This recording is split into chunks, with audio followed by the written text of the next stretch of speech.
We have to see how this plays out. I'm not going to say Sean Mannion is a slam dunk hire.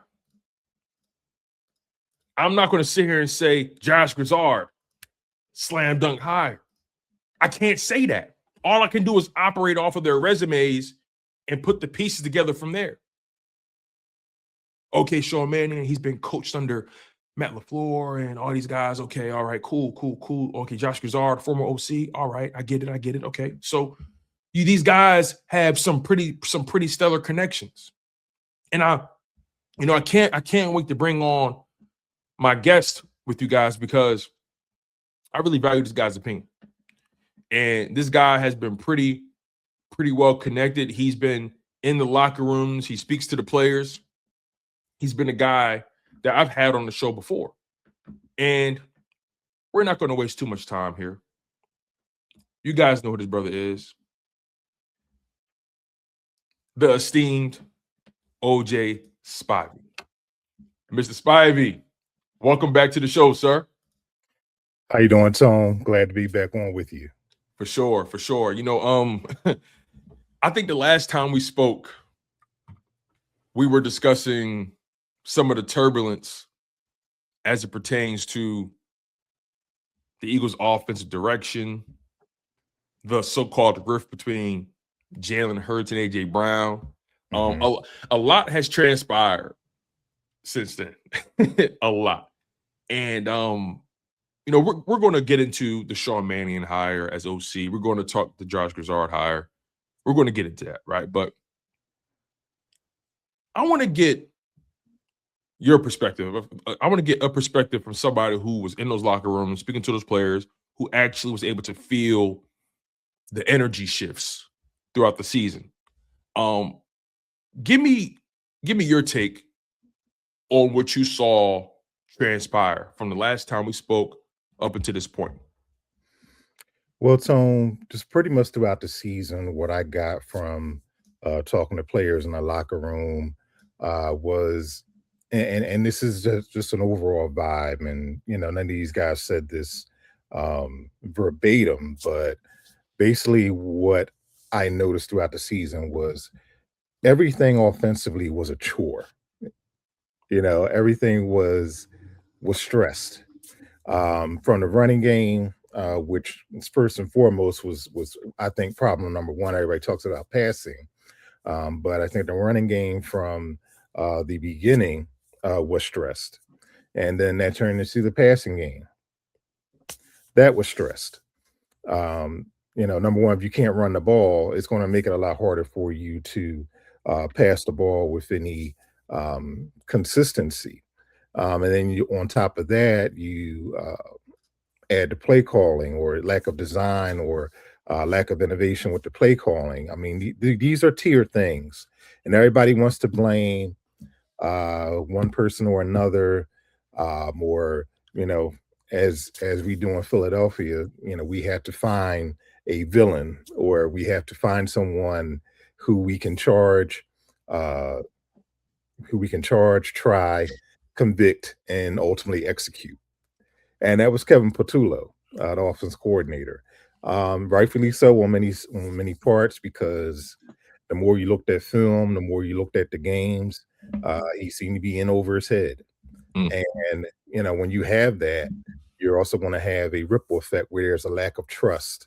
There's a lack of confidence with the players, and that starts with the quarterback. And it seemed evident throughout the season that Jalen Hurts didn't believe in this offense. He didn't believe in this play caller. And I always went back to right after the Super Bowl when those guys cleaned out their lockers. Everybody, of course, went to the Super Bowl MVP to get his take, because it appeared at that time that Patullo would be the offensive coordinator. And he said during that time, and he tried to be as diplomatic as possible, Tone, that Patullo may not be ready for this job. He literally said that it's going to be a new role for him. It's something that he's not done before. And someone as smart as Jalen, I've written about this, my current column kind of talks about it as well. Jalen's been around elite coaching for most of his career. going back to being coached by his father, who was a legend down in Channelview, Texas. Going to college, being coached under Nick Saban, Lane Kiffin, Lincoln Riley, to an extent, Brian Dable, who was his offensive coordinator at the University of Alabama. He knows what elite coaching looks like. And not to mention that he's smart. Mm. I mean, you're talking about a young man who's double degreed, son of a coach, son of two educators. And then, one of the things people could kind of say what they want about Jalen Hurts, and I guess he has his flaws. He's not perfect. Nobody's perfect. Mm-hmm. Playing quarterback, I don't care who you name. I mean, you talk about Joe Montana, who's won 4 Super Bowls, 4 known Super Bowls. I've seen him get crushed in the playoffs. So nobody's perfect all the time. And then, I know everybody wants this passing game to look elite. My thing is, this team is so talented. All the passing game has to do is look competent. Seemed like that. You said competent, right? And I feel like that's kind of what we've all been saying all year, fans, content creators, journalists like yourself, even players. All we got to do is just be competent. Because the talent is there. Exactly. Yeah. And an average passing game gets this team back to the Super Bowl. And I think that was like the largest indictment on Kevin Patullo, is that he couldn't even get this passing game to look mediocre. Right. He couldn't cultivate a consistently average offense. It was highs and really low lows, and okay, looks like you figured it out this half. All of a sudden, second half, no scoring. And my whole position on that was, I refuse to believe all of a sudden Jalen Hurts just forgets how to play quarterback, or forgets how to play football. I refuse to believe all of a sudden these receivers forget how to run routes. 12 months after Super Bowl MVP, 12 months after both A.J. Brown and Devontae Smith had fabulous postseasons, Saquon Barkley as well, of course, from the running game. But again, what I say what you want about Jalen Hurts, again, I always push back on the fact that there's a perception that he's not intelligent, he's not smart. And again, you can criticize him as much as you want, but when people go there, it becomes microaggressive, and that's something that I'm not going to stand for. I'm with you on that. That's something I take personally, and I think for myself, I go so hard for Jalen Hurts because when these people are speaking about him, as you and I know, it's coded. It's coded. Oh yeah, Jalen Hurts prefers a simple offense. Oh, he doesn't like seeing the motions because it makes him uncomfortable. He only likes to do certain things. The coaches are only doing what he's capable of. All of that is coded to me. The limitations, the limitations as well, because that's the current buzzword now. It's like, okay, well, you're saying a Super Bowl MVP is not limited. Someone who has made the Super Bowl in 2 out of 4 seasons, he's limited. Okay. If he's limited to going to 2 Super Bowls in 4 years and winning one of them, I want those limitations every day, twice on Sunday. Yes. Because technically, on average, right now, I was doing some quick math one day, right? And I was saying to myself, okay, there's 32 teams in the league, or 32 quarterbacks in the league, essentially starters, and only one team gets to win it all. And you do some quick math on that, that's a 3% chance of your quarterback hoisting that Lombardi trophy every single season. 3%. And the Philadelphia Eagles are making the playoffs at 100% clip. So at 100% clip, they're giving themselves a shot.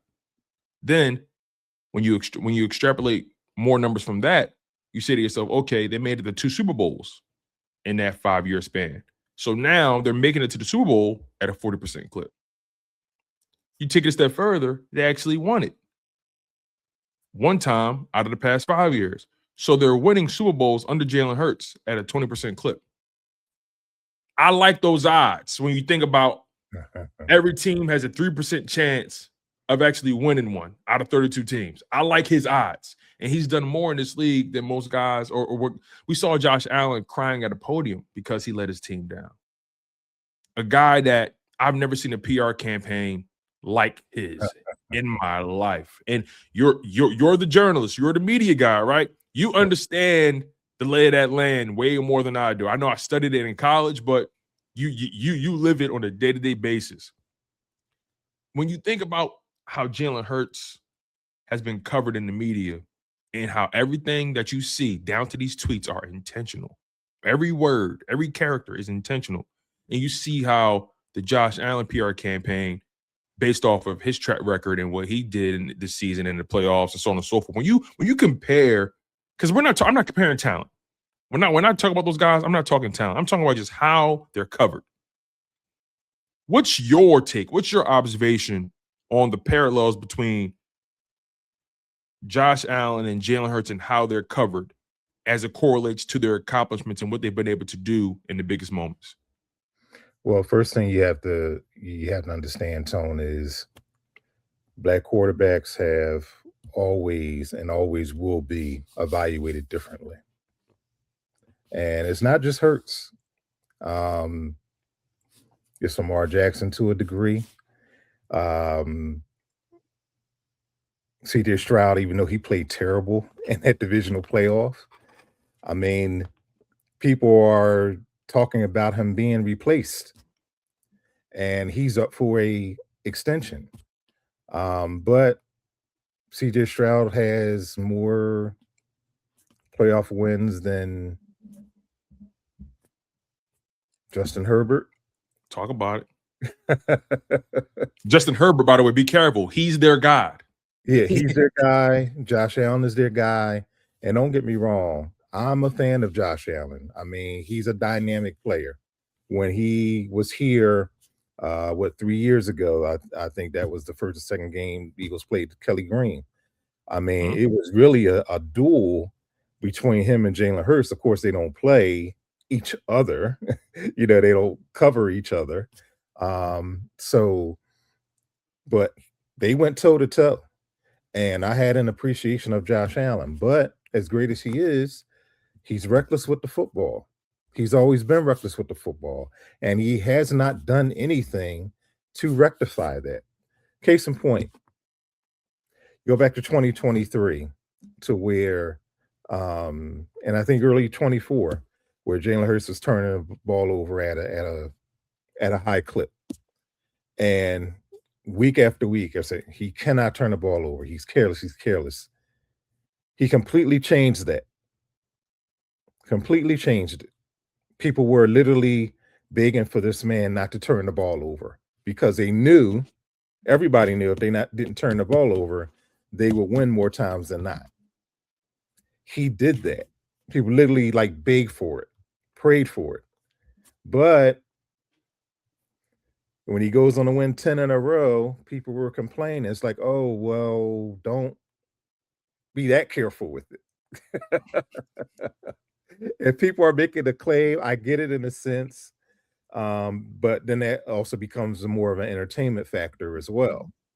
But as the few times I've been able to ask Jalen questions, but I've talked to numerous people in the organization and numerous people who are around the team. He is and this is another thing that I wrote, and this is a quote, he's uncompromising. Uncompromising by the way he goes about his work. And that's going to piss some people off. Mm-hmm. And some of the reports that you hear or that people are saying about him, that's part of that, because he's uncompromising by the way he goes about his work. And maybe some people want him to be a certain way or act a certain way that he's not, but he's probably the most calculated and driven athlete that the city of Philadelphia has ever seen. but look at the results. And another thing that I quoted, because another thing that I wrote actually, I'm a cultural guy, so I like quoting different movies, different lines, or TV shows and all. And if you're a fan of what was that, the Power series, the Power Universe, or whatever you call it. Shout out to 50 Cent.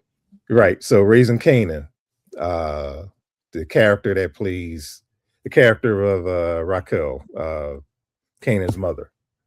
She said one time, and she was adamant. I forget who. I don't know if she was talking to one of her brothers or maybe Kanan himself.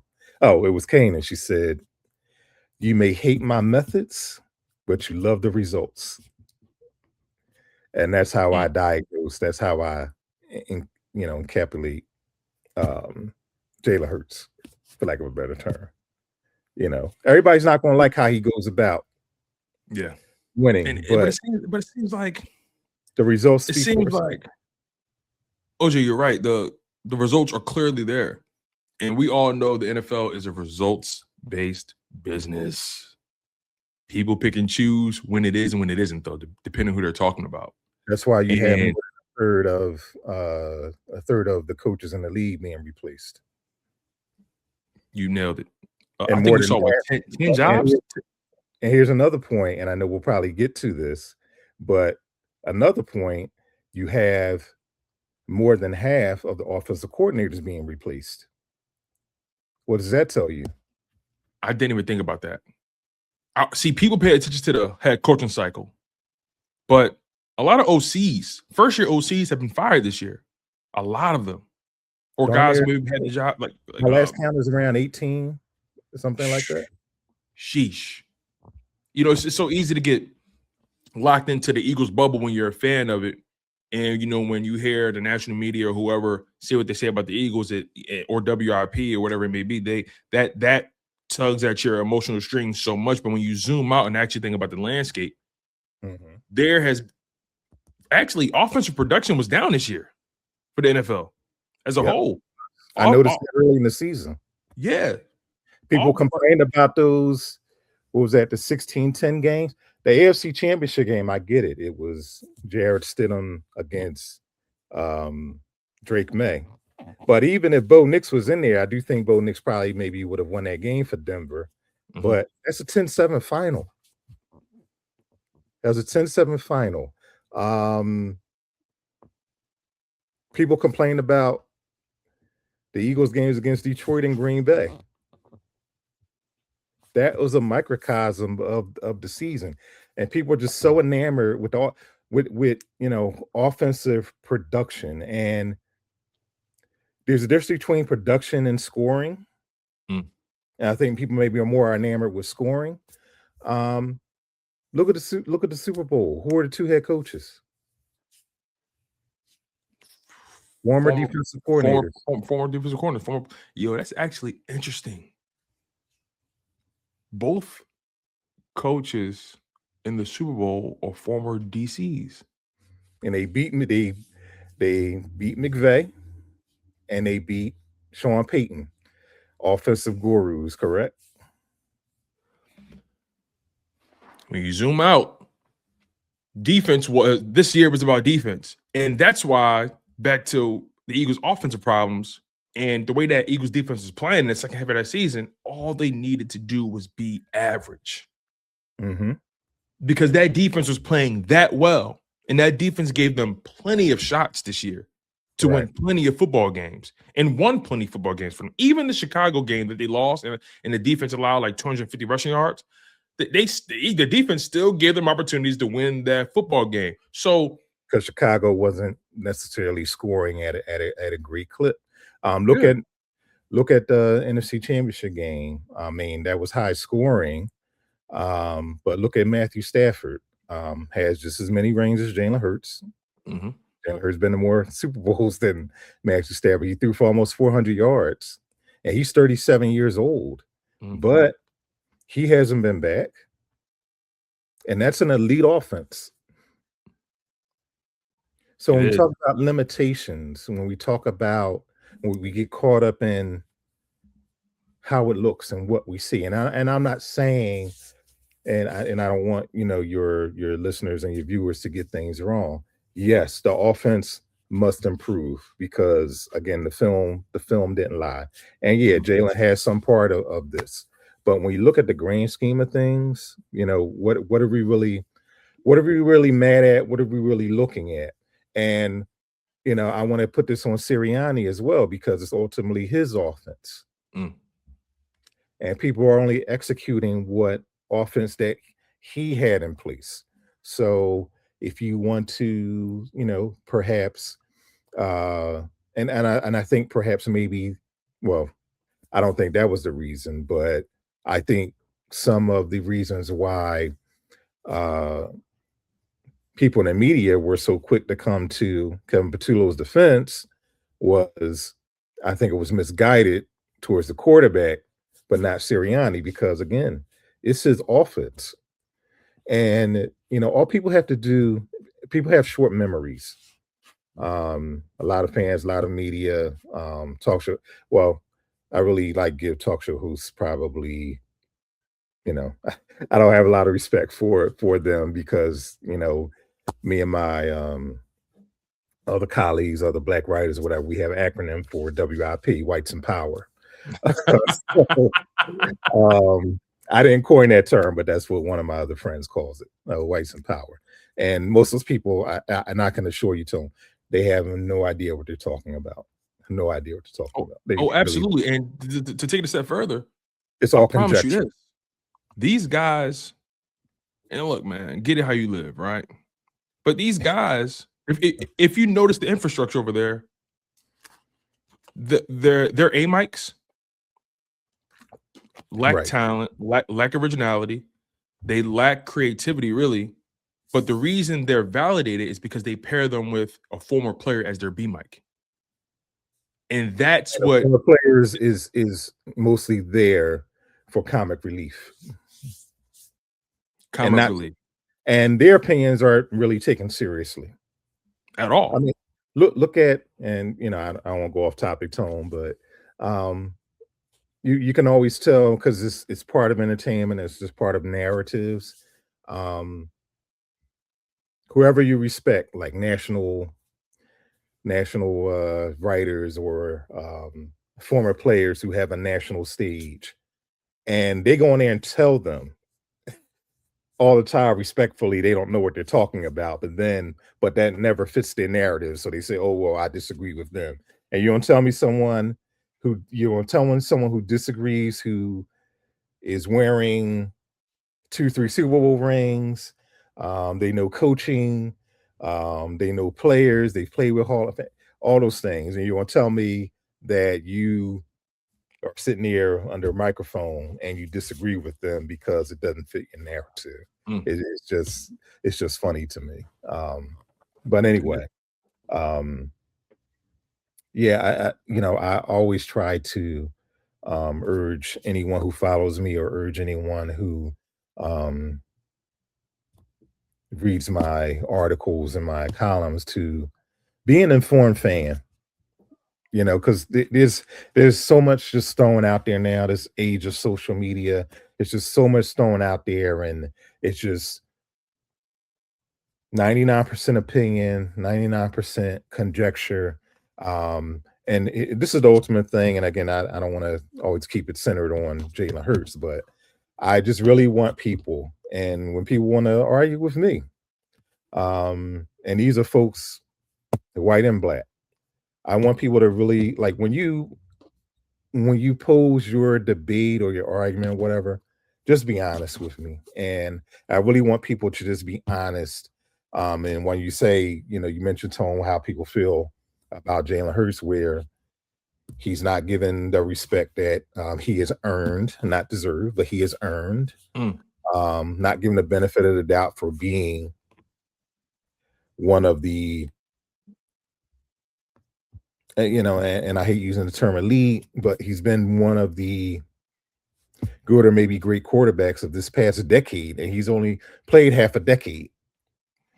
I mean, look at all the Super Bowl winners. I think it was NBC. They put up a graphic, and it was all the Super Bowl winners of the past decade. Mm-hmm. And I know it's kind of distorted because Mahomes and Brady have each won like 3 or 4 times in the past decade.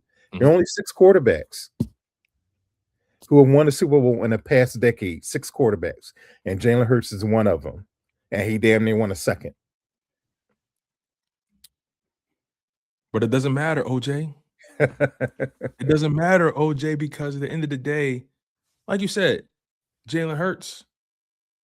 It seems like guys who have done less than Jalen Hurts get significantly more the benefit of the doubt because they deem them as more talented, right? And that's fine. It's fine if you want to say that, but they still haven't gotten it done. He got it done. And I want people to just be honest, to just say, you don't like the way he gets it done. You don't like the way he plays quarterback. You don't like the way he looks playing quarterback. Or even another thing that I wrote about. You don't like the way he looks, or you're jealous of the way he looks because your wife or girlfriend tells you how And we even had a former player all but admit to it and have his wife on his podcast and admit to it, and then his whole mood changed. OJ, that's been my position, right? My position has always been, hey, listen, and it even goes for Nick Sirianni, right? Okay, say what you want about Nick Sirianni. You don't like his personality. Okay, cool. I can respect the honesty. I just don't like I don't like his face. Okay, I can respect the honesty, right? But just be honest with me, right? Like, don't try to paint something that's really not there. Because at the end of the day, these coaches are based off of their wins and losses record. Like these coaches are judged based off their wins and losses. They're judged strictly off of that, their wins and losses. And Nick Sirianni has won way more than he's lost. Jalen Hurts has won way more than he's lost, right? Don't try to see, these guys are unqualified or I saw a graphic on the show First Things First with Nick Wright and Chris Broussard and Kevin Wildes, right? And I like Kevin Wildes. I like Chris Broussard. Nick Wright, he's evolved into something else. But they had a graphic where they were showing, I think they said the 10 best head coaching hires since 2020 or 2021, something like that. And when Nick Sirianni's name came up, I think Nick Sirianni on the list was technically ranked like maybe second or third, just based off of the production. Yep. No opinion, just based off of what he's done. I think Nick Wright says something along the lines of, and I'm paraphrasing, I would say Dan Campbell was a better hire than Nick Sirianni was. I would say DeMeco Ryans, or I would say this guy, that guy, before I say Nick Sirianni. And I'm like, these guys don't even realize they're quite frankly telling on themselves. They're telling on themselves. You're not basing this off of the cold hard facts. This is your feelings. This is your emotion. I would much rather you go on national TV and say, you know what? I don't like the guy, and that's why I cover him this way. All right, at least I know what your hand is. You're showing it to me. You keeping it funky. I can respect that. But when you try to blend, no matter how funky it is, when you try to blend your emotions into the facts, and then try to use that to deem them as unqualified or underqualified, now I'm looking at you funny because at the end of the day, and then you say, hey, well, it's the roster, right? Well, all this stuff has to work in concert. You got to get the right GM, the right coach, and the ownership group has to be willing to spend money. And so, it's so much that goes into what we see on Sunday and what you ultimately get at the end of the year. There's so much that goes into that, but people want to continue to isolate that when it comes to the Eagles. Oh, Jalen Hurts is only good because of this roster. Any quarterback could have won with this roster, right? It's the roster. It's not Jalen Hurts. Oh, Nick Sirianni, the team is good, but he's not a good coach. Trust and believe, we've seen good coaches fumble great rosters. We've seen it. Like, it doesn't take much to fumble a good roster. It's actually more challenging. We've seen quarterbacks do the same. It's actually more challenging, OJ, for a quarterback and a head coach to manage a roster this talented. It's more challenging to manage talent than it is to manage mediocrity. And you're not even mentioning the egos that come with it. There's a lot of egos in that locker room. For sure. You got all pros, Pro Bowlers, guys making big money. from head coach. I mean, I don't particularly think Jalen has an ego, but he is incredibly confident and sure of himself. Self-aware, very self-aware. And a lot of people hate athletes, particularly black athletes who are self-aware. A lot of people make that uncomfortable. And I think that's what makes a lot of people uncomfortable in our locker room, to where that comes out. And, who knows where some of that stuff is leaking. Some people tell me that it's coming from some of the coaches' rooms. Some people even tell me that at times it's Nick Sirianni to cover his butt. But let me get on Sirianni for just a moment, if I can. I like Nick primarily because, with all of his limitations, if you will, his guys play for him. And the biggest knock for me is, and this is why they're in this position now every other year, he's not, and I never thought he was, and I stay with this, he's never been, in my opinion, a great offensive mind. He's not one of the great offensive minds of this era of football, or during his tenure. And I think the more he realizes that, the more the organization, and I think maybe the organization does realize that now, because you bring in someone like a Sean Mannion. Again, I'm sure you'll probably ask about that, but the more he realizes that, better off he'll be. And I push back with people saying, "Oh yeah, he's just CEO head coach." There's nothing wrong with being a CEO head coach. Nothing. Some of the best coaches in history are CEO. Jimmy Johnson, CEO coach. Like, come on, Mike Tomlin became a CEO coach. John Harbaugh became a CEO coach. All those guys got Super Bowls on their resume. Absolutely. And if your claim to fame is getting your guys ready to play each week, attention to detail, all those things, a lot of that got away this year, and that what I fought him for the most, along with the offense. But and part of great coaching is having great people around you that you can trust, that you can not even really go into a room and say, "Oh yeah, I have to sit in this meeting to, just make sure that this coach is doing this, that, and the third, and he's not being outcoached himself." I go back quickly.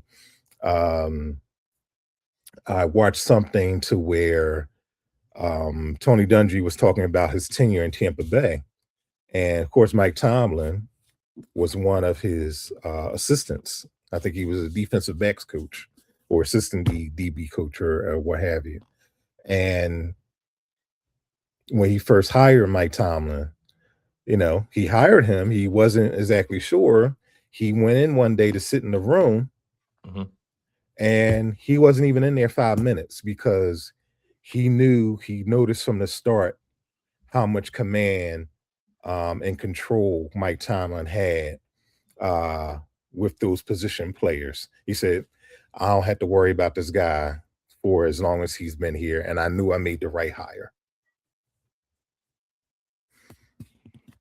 And basically, Tony Dungy, a former quarterback himself, you're talking about another, he turned into a great defensive coach, but he became at one time a defensive. When he became a head coach, he became a CEO head coach, because he had his coordinators. So, if Nick kind of steps back and allow this young offensive mind to evolve, I think he'll be good. But you got to give him credit, but I think also his criticism is fair. Yeah, and to your point about that, right? We give Jalen Hurts a lot of credit for being self-aware. I think, and this is coupled with your notion that Nick Sirianni isn't the sharpest, or let me not say sharpest, he isn't one of the elite or top tier offensive minds. He's not a Sean McVay. He's not a Kyle Shanahan, right? I think that's definitive. There's no debate about that. And that's another thing. Shanahan has yet to win, by the way. That part. And sometimes you can be too smart for your own good. Exactly. It's a real thing. My mom used to always say to me, boy, sometimes you can be so smart you're dumb. Yep.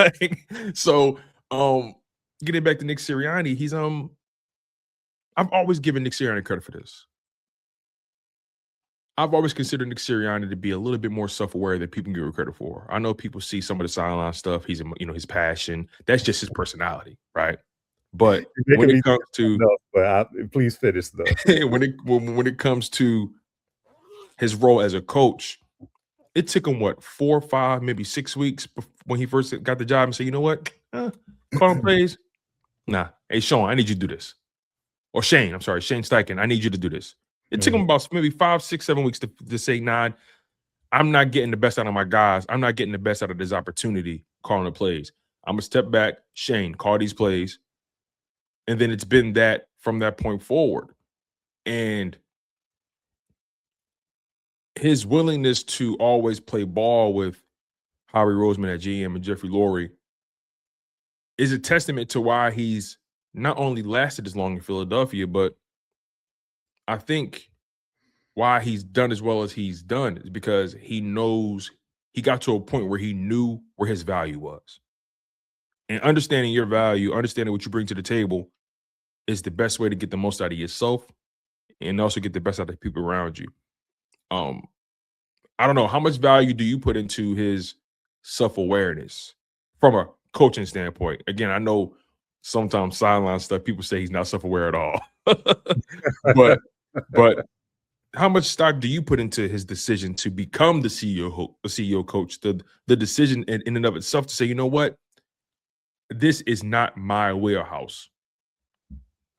Well, I think I'll just bring it to this point. I just think for him to have more staying power, he has to pour into that a whole lot more now, because it's to a point now where he may really have to swallow his pride from the offensive standpoint, and realizing that, his philosophy now is not getting it done in today's NFL.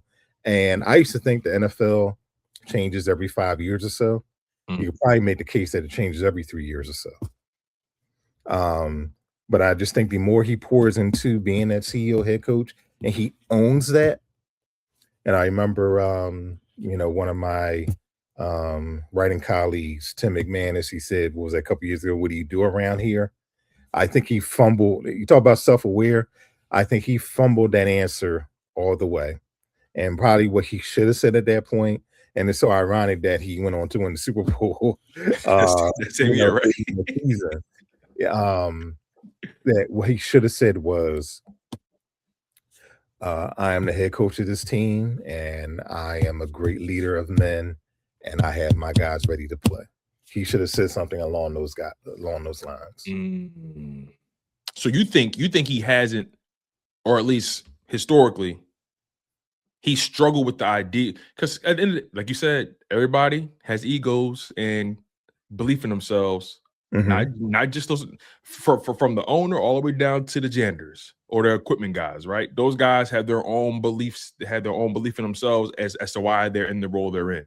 Yeah. Nick Sirianni, I think, to your point about that, I think he has struggled with the fodder that surrounded his role in his team. I think he has struggled with that. I think he has struggled with the idea of quantifying or even qualifying his value. Well, in fairness, though, there is a power dynamic also with the Eagles. Always has been. And that's part of the reason why Doug Peterson didn't last as long. So they let you know where you are in the hierarchy. It's the owner, Jeffrey Lurie. It's Howie Roseman, who is, people say he's a GM. He is also the vice president of football operations. He has a do-over role. People forget that. He runs the football show. And his deputies, his coaching staff, they all understand that. The players understand that. Howie runs the show under the complete trust of Jeffrey Lurie. And this is going to be tested with Nick now that he's been to 2 Super Bowls, he's won one. struggle here again in an odd year, and what we suspect that offensive his offensive authority is somewhat maybe being stripped away, even though you're bringing in a inexperienced offensive coordinator, but someone who looks to be innovative. That's going to be a test for him. How can he deal with that? Because nobody wants to be stripped of what they feel their philosophy is, especially when you've won with it. But the great coaches also know how to adapt. They know how to step back. And I think if he understands that, not necessarily gaining the owner's respect and the GM's respect, because ultimately you just stay employed.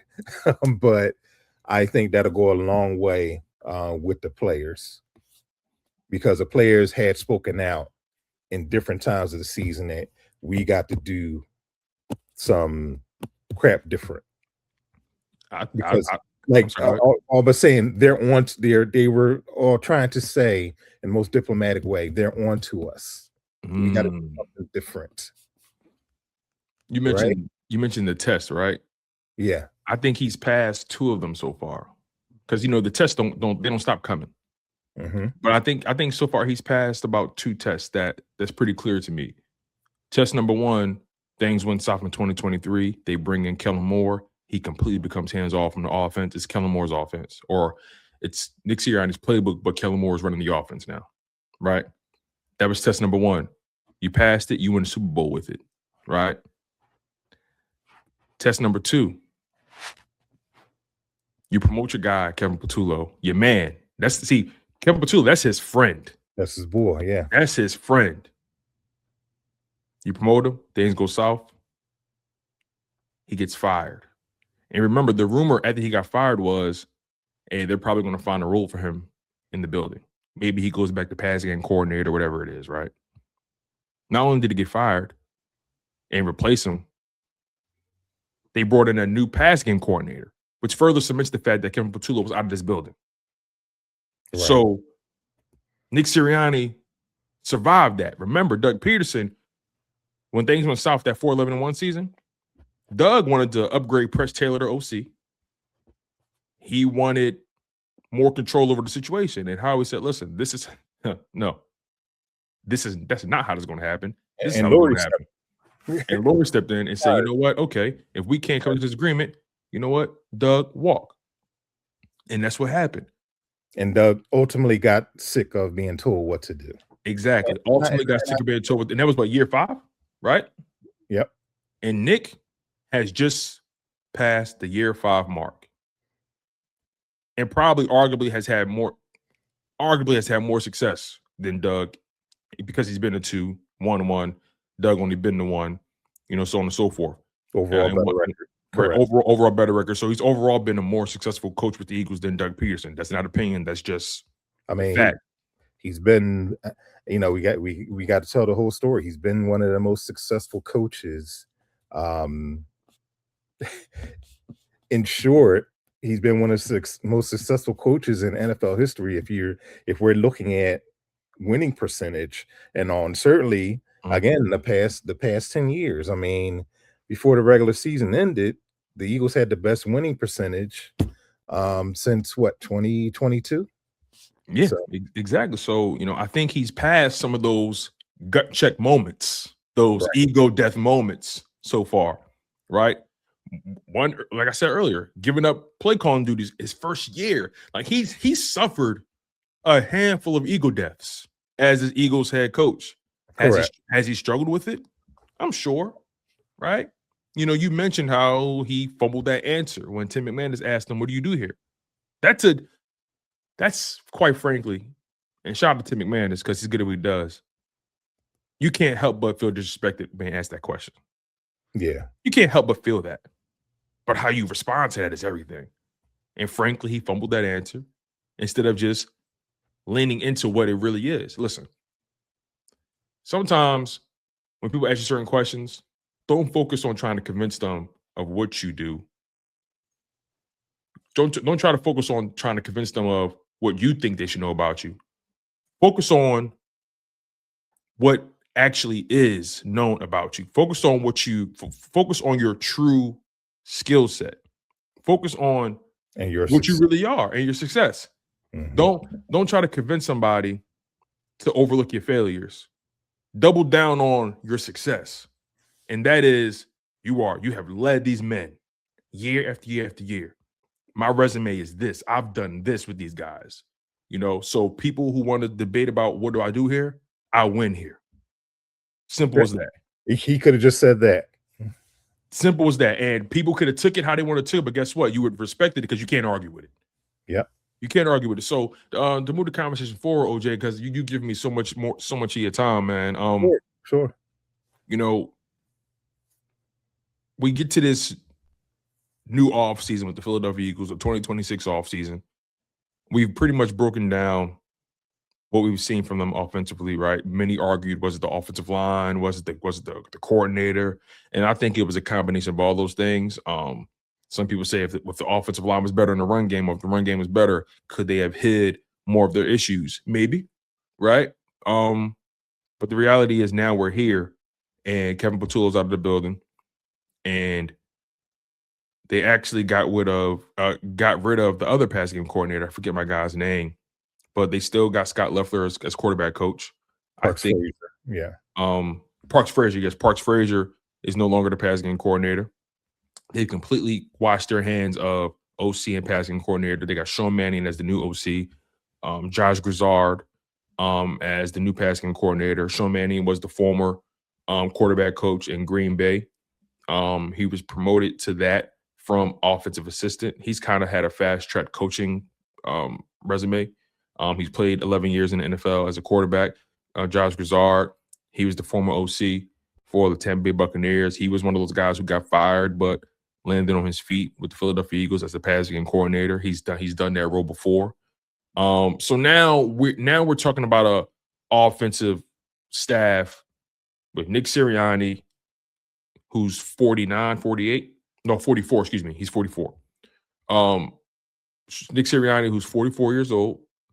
Sean Mannion, who's 33 years old at OC. Josh Grizzard, who's 35 at passing coordinator. And Scott Loeffler, who's like the old head in the room.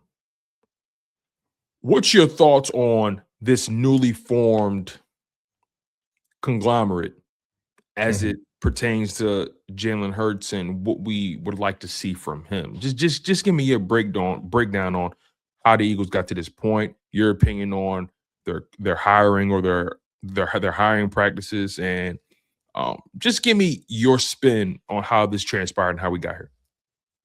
Yeah, I mean, it's a lot of youth there. And from Sirianni's standpoint, people still think it's immaturity, right?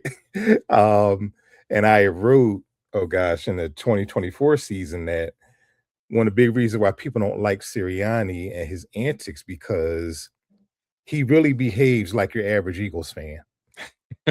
Cussing at the refs, taunting, all those type of things, telling people to F off. Oh, that mirrors Eagles fans. That's how rapid and unhinged Eagles fans can be. But anyway, there's a lot of youth there. But I welcome it because you know what, again, I try to look at trends in the National Football League.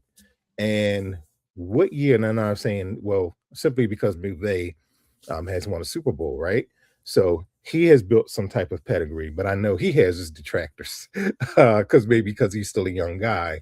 But I think going to that youth movement is really a testament of how the league is, because I believe, and as much as some Eagles fans wanted an established guy, and that's fair to say, fair to feel that way, the league is really, from an offensive standpoint, from an offensive mind standpoint, it has really become a young man's game. It really has. And I think McVay, what year is this for him? Is this maybe 8 years or something like? He's actually one of the longer tenured head coaches now. And I think he's barely 40 or just turned 40. He just turned 40 January 24th. Okay, he just turned 40 last week. right? And he's been with the Rams since 2017. He's entering year 10. This would be 2026 would be his 10th season. Yeah. And, Eagles fans are, and I get it. They want somebody who can be, first of all, good, but someone who has some tenure in the league and maybe don't have any aspirations to leave, to where, Jalen doesn't really have to have, or this offense for that matter, have to have, OC after OC after OC. But that's really not how the league is going. The league is really a young man's game, and it's about innovation. It's about creativity, and not to say that older cats can't do that, but these are who people are looking for, and I think that's also why someone kind of looked. I think the best of both worlds is probably Mike McDaniel, because he's still young, but he has some tenure in this league, being formerly the San Francisco OC. Fascinating dude, by the way. I mean, whether he wins or not, I just think he's an interesting dude. But I think people wanted the best of both worlds, but it's hard to find that. People want the equivalent of Vic Fangio, but as an offensive coordinator, and it just doesn't work that way. Yeah. And I think it is a little scary for people because Mannion has not called plays as of yet. He hasn't had the job before, but I think two things: him being a former quarterback, you can kind of, you're also a de facto OC in waiting, or at least a quarterback coach, right? And it's so funny because time is flying, because I just remember seeing Mannion play on a Saturday night when he played for Oregon State, right? But people are looking for certain things, but you have to understand the dynamics of the job in the NFL nowadays. They're going to be younger guys, and if you're looking for that innovation, looking for that creativity, that's probably who you're going to get it from for the most part. And you say, oh yeah, well, if he's good, he's going to leave. That's what you want, because again, what's the end game? What are the results? Okay. If the results are that you get back to another Super Bowl and you are lucky enough or good enough to get another parade, okay, that's what it's all about, correct? Yeah. Because again, as good as someone like a Kyle Shanahan is, an offensive guru who's been to 2 Super Bowls, as many Super Bowls as Nick Sirianni, he has yet to get it done, and he's one of the great offensive minds of this era. But if you bring someone in like a Sean Mannion, and he can sort of replicate what he's seen under that Shanahan McVay tree, and incorporate into all this talent that has already won before, that is already battle tested, that is the potential that we're looking here.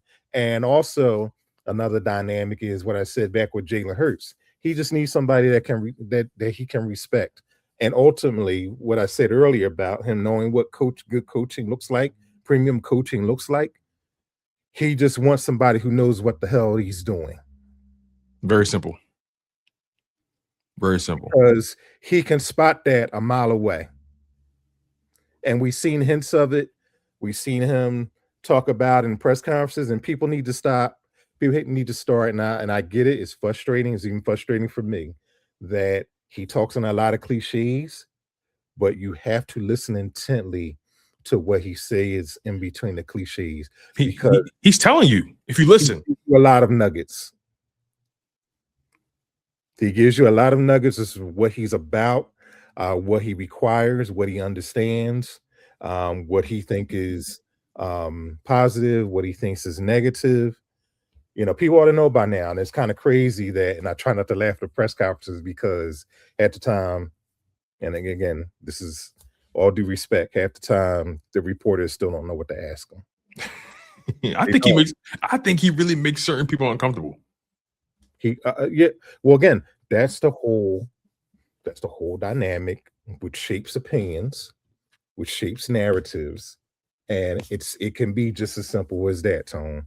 It really can. But going back to Mannion, Again, what do we talk about early in the show? If he has any level of competence, any level of, and it doesn't have to be game changing. He doesn't have to be a genius. He just has to be a good young offensive mind. Right. You're right, because Mannion, what he's been able to do in his young lifetime. Yeah, he was a backup reserve quarterback his entire NFL career, spent about 10, 11 years in the league. And look, the league has no problem watching guys out if you have no value. They have no problem doing that. But he's managed to get jobs. So it must mean he must know something. Maybe the talent didn't equate, but he clearly knew something in these quarterback rooms, in these locker rooms where teams wanted to bring him in. Apparently Green Bay didn't want to lose him. So didn't want to lose him. He was coached in St. Louis and LA Rams, Minnesota Vikings. He bounced between the Seattle Seahawks and Minnesota practice squad. I mean, look, the reality is, as a player, he was coached by Sean McVay, Matt LaFleur, Zach Taylor, Gary Kubiak, Clint Kubiak, Kevin Stefanski, Dave Canales, Grant Udinski. He's the OC in Jacksonville. All of them are still relatively young guys, and guys who are pretty respected in terms of their football acumen, right? Sharp offensive dudes. That connection is fascinating to me, because you know how when we talk about coaches, we always talk about their coaching tree. Who are they connected to, right? I think with these owners and GMs now, and this goes to your point about it being a young man's game, these owners and GMs, whenever they hire these young coaches, especially if they're former players, and people say, wow, I mean, he has no coaching experience, how did he get this job? I think these owners and GMs are putting more stock into these guys' playing experience and coupling it with their coaching experience. Now, I think that playing experience is starting to get more weight in these coaching circles, because perfect example, Phillip Rivers, he was in the running for the Buffalo head coaching job. Well, I thought that was extreme and crazy. It was, but it just speaks volumes about where these owners and GMs, where their mind is, right? And it's a bit of desperation with that one, but and, I think you're gonna get me in trouble now. So, it opens up another can of worms as far as ownership is concerned and winning in the NFL. I mean, in my opinion, half the owners don't know what they're doing, but I think part of that is intentional too, because you can really make the case for at least half the league. The NFL's, and I know you can understand this, Tone. With the business model in the NFL, we just seen last couple of days what the salary cap's going to look like, right? The business model in the NFL is not for you to win. So a lot of owners understand that. Maybe some of them want to win and they don't know how to win, but they know how to keep that money coming in. Oh, Jay, a lot of these, I've been trying to tell people, and I try to tell Eagles fans, what we experience every day, what we experience with this organization is a luxury. It's not normal. Most of these owners don't care about winning.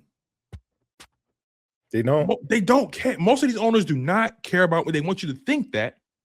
They want you to believe that, because they want you to keep coming to the games. But I would make the argument, and I have nothing to substantiate this, but I would make the argument more than half of the owners in this league don't care about winning. You're absolutely correct. Because you know why? I talked about the business model. The way the business model is set up, the revenue sharing, all that. There is no added incentive to go out of your way to win, because it's like a Las Vegas casino, Atlantic City casino, or casinos all around the country now, right? So it's like a casino. The house is always going to win.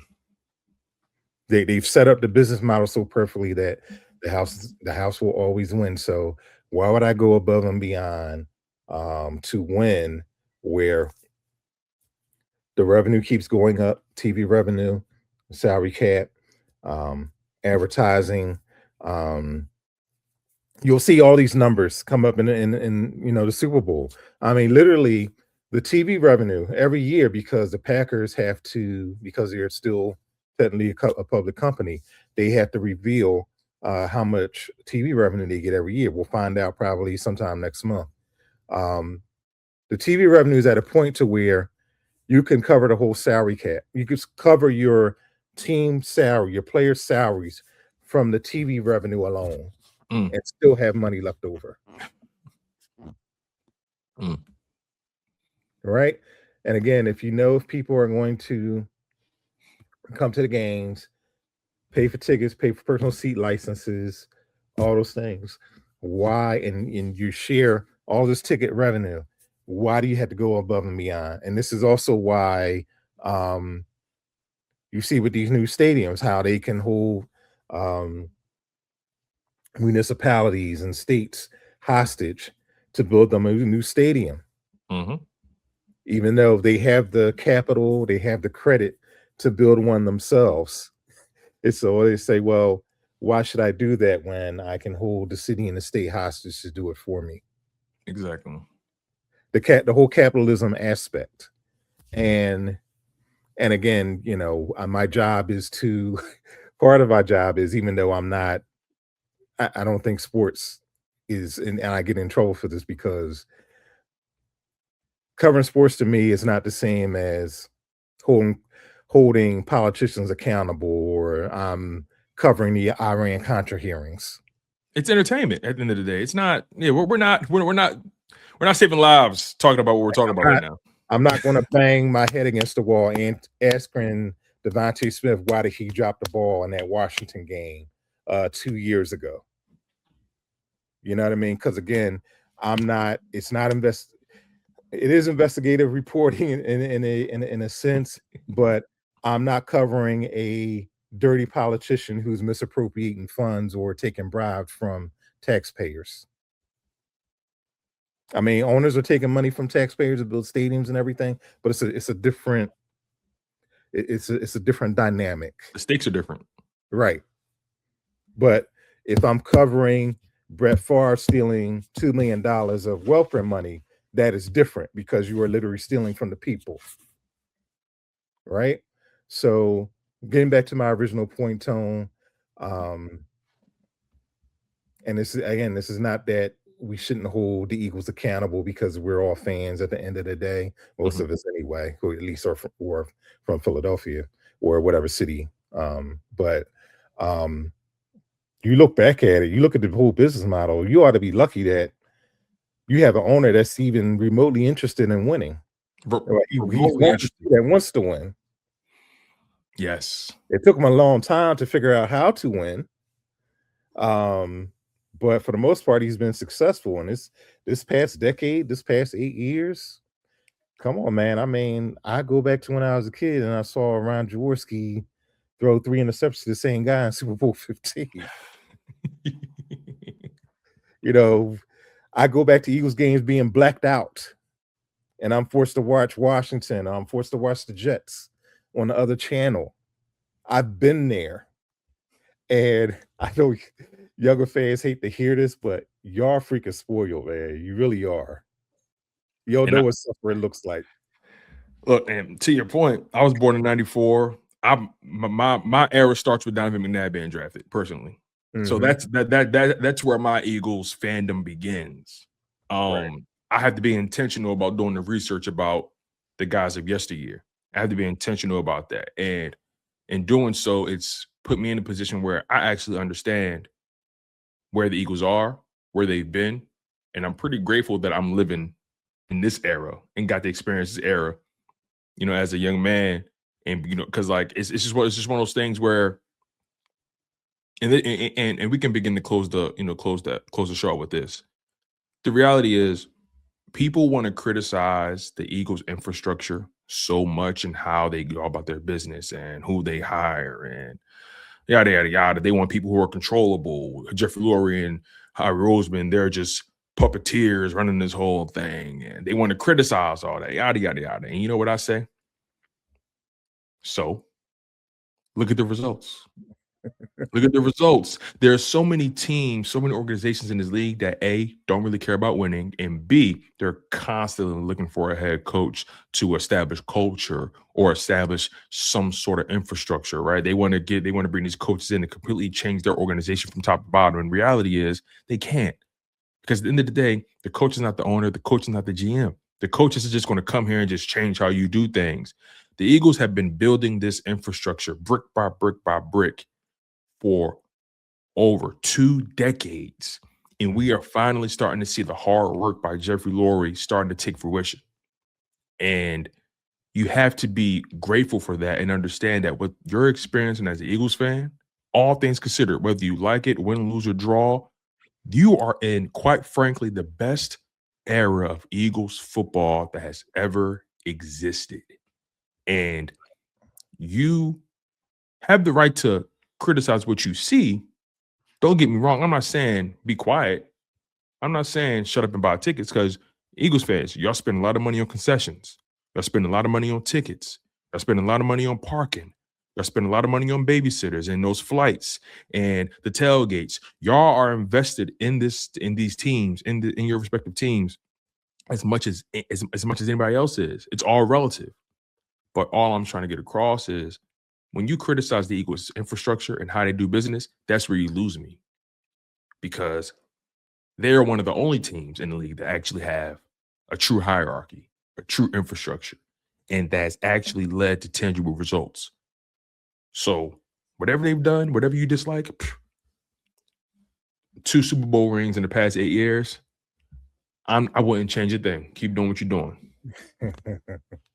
Yeah, and it's okay to criticize. It's okay to be to critique, to even sometimes be skeptical. But as a writer, I just try to put it in perspective, because again, I'm not covering congressional hearings, or I'm not covering the Epstein files, or I'm not handling a crooked city council person, so that's the way I look at sports. I try to have fun with it, and I think people should have fun with it. I try not to tell fans what to do, but I do try to encourage them to be an informed fan, an educated fan, and put things in perspective. So simple as that. Mr. Spivey, OJ, as always, man, you treat me too well. And I always appreciate your time, the time you dedicate to your craft. Of course, you at the Philadelphia Tribune, all the work you guys do. It doesn't go unnoticed. One of the last surviving, one of the most respected, one of the largest, if not the largest, Black publication, Black-owned newspaper in the country. And you know what? Real quick, what was your thoughts on that Jack? I forget the lovely lady's name. She was the reporter from the Black-owned publication in Jacksonville. Yes, Lynn. Gosh, I forget her last name. Is it Lynn Toller? No, Lynn. I don't want to misrepresent her name, but she was criticized heavily about how she handled Liam Cohen after they lost to the Buffalo Bills in the wild card round. And all she did was just give that brother a sense of encouragement. Lynn Jones, her name. Lynn Jones. Shout out to the great Miss Lynn Jones. I want to get your thoughts on that situation, because a lot of journalists have been criticizing her. Some have come to her defense. It's been a mixed bag, right? I think your opinion is valuable in this moment. Your perspective at the very least. What was your assessment of that situation? Well, thank you, Tone, for asking me. First of all, it just got way out of hand. I think with the criticism, it became an attack on her. It became microaggressive, and even in some aspects, racism. It's not something that I personally would have done. But I have told players that, I'll just say something maybe after interviewing them saying, good luck on the rest of the season, or, that was tough for you. I know that was, this, that, and the third. But I never allowed that to go on camera. Because I just thought that was just a personal thing for me. And then, I also didn't maybe want to compromise the player and everything because you often get criticized for being too close to the players or getting buddy, and I'm not even particularly closer to any players. But it's just not something that I would have done.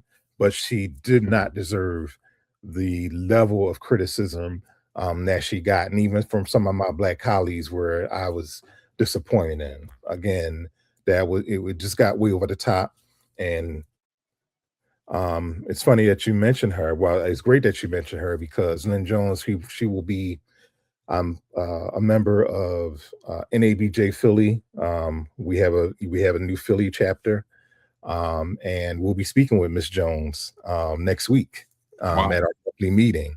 So we want to hear her. We want to hear her story. We want her voice to be elevated. And she's had 30 years in the business. She knows what she's doing. And another thing that I want to make the point of, I have been in way too many press conferences. I have been in way too many situations where other journalists, primarily white journalists, they break the effing rules all the time.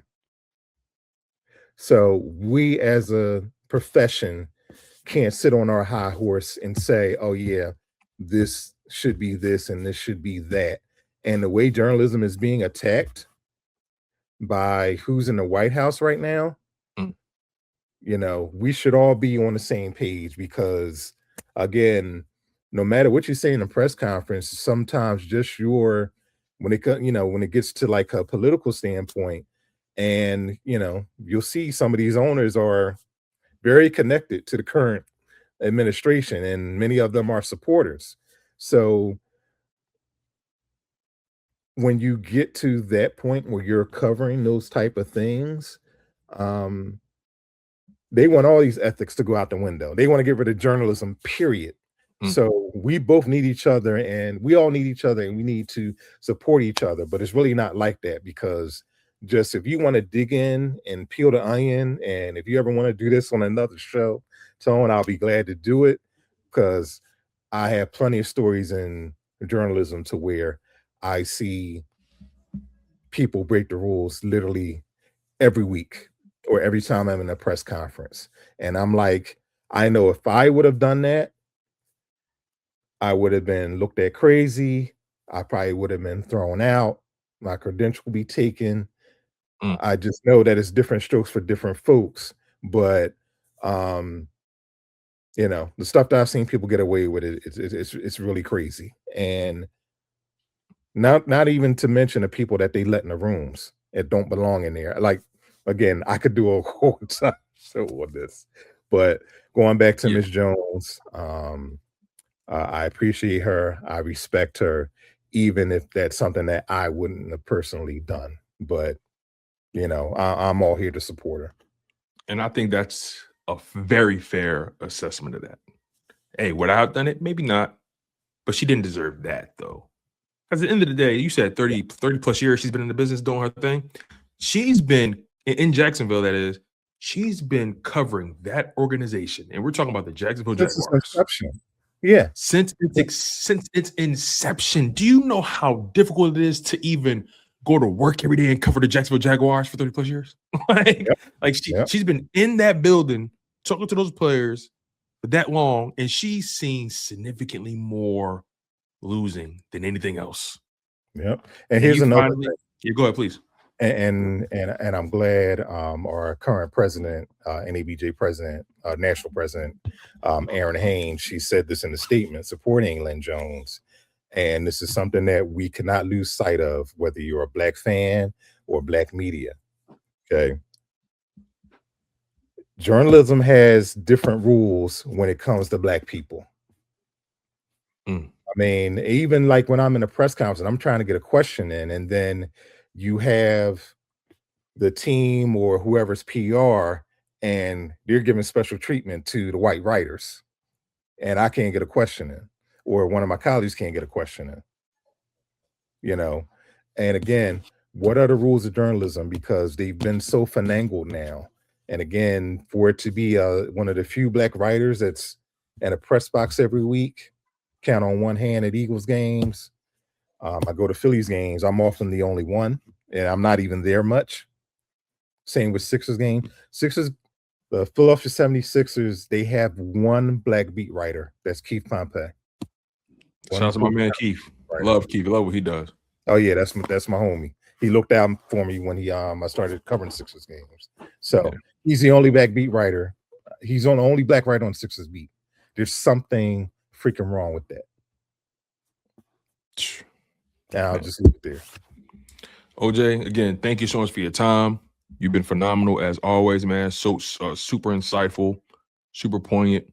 And I think the work you do, I think your presence in this game, in this industry, in this media is extremely necessary, especially where we are as a sports in sports media, where we are in sports media culture, where we are as a country. I think your role in what you represent extremely necessary and extremely important, and above all else, extremely valuable. OJ, thank you. And I'll be in contact soon, sir. All right. Thank you for this kind words, Tone, and you have a great show. So I always try to make time for you. I appreciate it. Yes, sir. You take care. God bless. All right, now. Shout out to OJ Spivey. I mean, OJ does, again, like I said, phenomenal work covering your Philadelphia Eagles, who I believe is one of the should be one of the most well-respected journalists covering your Philadelphia Eagles, who actually cares about knowing what he's talking about, who cares about understanding what he's seeing, who actually cares about giving you information and not emotion or opinion, right? I mean, sure, OJ has his opinion, and he's able to share his opinion on Chalk Up Sports or any other, station or whatever that he may make an appearance on. But when it comes to the journalistic integrity that he maintains and the respect that he commands, don't play with that man.